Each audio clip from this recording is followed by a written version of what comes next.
அக்கா தமிழிசை காந்தியை அவமதித்து விட்டார். அப்புறம் காந்தி மது ஒழிப்புக்கு போராடியவர், அவருக்கு இவர் மரியாதை செய்யல, மது ஒழிப்பு மாநாடு நடத்துறாரு, அவருடைய கொள்கைக்கே அது எதிராக இருக்குமோ அப்படின்னு சொல்றாரு.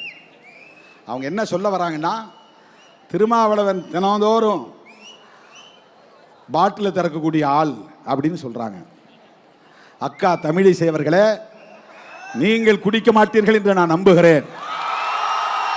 உங்களுக்கு குடிப்பழக்கம் இருக்காது என்று நான் நம்புகிறேன். உங்களைப் போல்தான் நானும், எனக்கு அந்த பழக்கம் இல்லை. அண்ணன் திருமாவளவன் இந்த அளவிற்கு தரம் தாழ்ந்து போவார் என்று நான் எனது அரசியல் வாழ்க்கையில நான் நினைக்கவே இல்லை. ஏனென்றால் நேற்று அவர் காந்தி படத்திற்கு சிலைக்கு மாலை அளிக்கவில்லை என்றால் அவர் நமது கொள்கை மாறுபட்டு இருக்கிறது, அதனால் காந்தி படத்திற்கு மாலை அணிவிக்கவில்லை என்று இதுவரைக்கும் மதுவிலக்கு கொள்கையை நீங்கள் எடுத்து வரவில்லையே.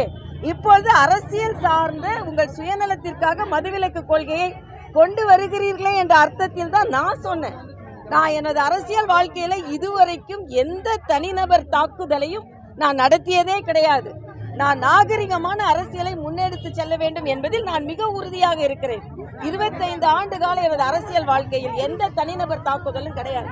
ஆனா நேற்று அண்ணன் திருமாவளவன் அவர்கள் தரம் தாழ்ந்து, நீங்க குடிக்கலன்னு சொல்லுங்க, இன்னொருத்தர் குடிக்கலன்னு எப்படி சொல்ல முடியும்? நீங்க அதை மிக மோசமான ஒரு கருத்தை, அதுவும் என்னை போன்றவர்கள் மீது ஒரு தாக்குதலை நடத்தி இருக்கிறார்கள். அவரிடம் நான் இதை எதிர்பார்க்கவில்லை. அவர் ஒரு நாகரிகமான அரசியல்வாதி என்று நினைத்து கொண்டிருந்தேன். எதிர்கட்சியை சார்ந்தவர்களும் தனிநபர் தாக்குதல்களை இதுவரைக்கும் நான் தவிர்த்திருக்கிறேன். அதுவும் எனது கொள்கை இல்லை என்று தாக்குதல் சொன்னார்கள். என் கொள்கை இதுன்னு சொல்லிட்டு போங்க. ஆக நேற்று அவர் பேசியது உண்மையிலேயே திருமாவளவனின் தரத்திற்கு சரியானது கிடையாது. நான் அதை, எனக்கு ஒன்றும் அதில் பாதிப்பில்லை. ஆனால் சாதாரணமாக ஒரு அரசியல் கட்சி தலைவர்களை எந்த அளவிற்கு மரியாதையாக நீங்கள் மனதில் நினைக்கிறீர்கள் என்பதைத்தான். ஆனால் இந்த அளவிற்கு அண்ணன் திருமாவளவன் அவர்கள் தரம் தாழ்ந்து போவார் என்று நான் நினைக்கவே இல்லை. ஏனென்றால் நான் அவரை டெய்லி பாட்டில திறக்கிறாருன்னு நான் சொல்லலை, அவரே தான் சொன்னாரு. நான் டெய்லி பாட்டில திறக்கிறேன்னு நினைச்சுக்கிட்டு அவங்க பேசுறாருன்னு சொன்னாரு. நான் சொல்லாததை அவர் ஏன் சொல்றாரு?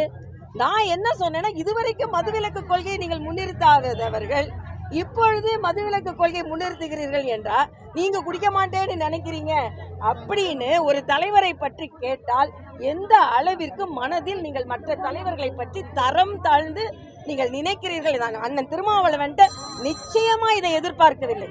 தமிழகத்தில் உள்ள பெண்கள் அனைவரும், தலைவர்கள் அனைவருக்கும் அவர் பதில் சொல்லியே ஆக வேண்டும்.